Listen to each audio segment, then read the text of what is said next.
এই মুহূর্তে সবচেয়ে বড় খবর, জঙ্গি টার্গেটে অভিষেক। এ প্রশ্ন তার কারণ অভিষেকের বাড়ি রেকি করে মুম্বাই হামলার ষড়যন্ত্রকারী।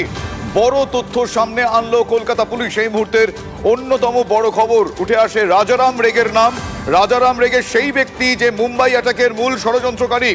এই রাজারাম রেগে কলকাতায় আসে, শেক্সপিয়ার সরণি এলাকায় একটা হোটেল এসেছিল। Some persons who were trying to do recce of certain political persons.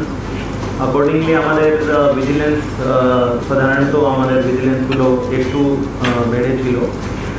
So during our preliminary investigation, আমরা জানতে পারি কি কোনো একটা লোক মুম্বাই থেকে এখানে হঠাৎ করে এসে এখানে থেকেছে, and he has tried to approach some people.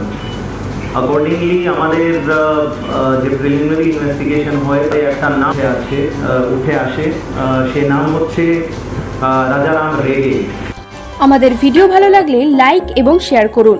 Comment সেকশনে গিয়ে জানান আপনাদের মতামত। আরও ভিডিও পেতে আমাদের চ্যানেল সাবস্ক্রাইব করুন এবং প্রতি মুহূর্তে খবরের আপডেট পেতে প্রেস করুন বেল আইকন।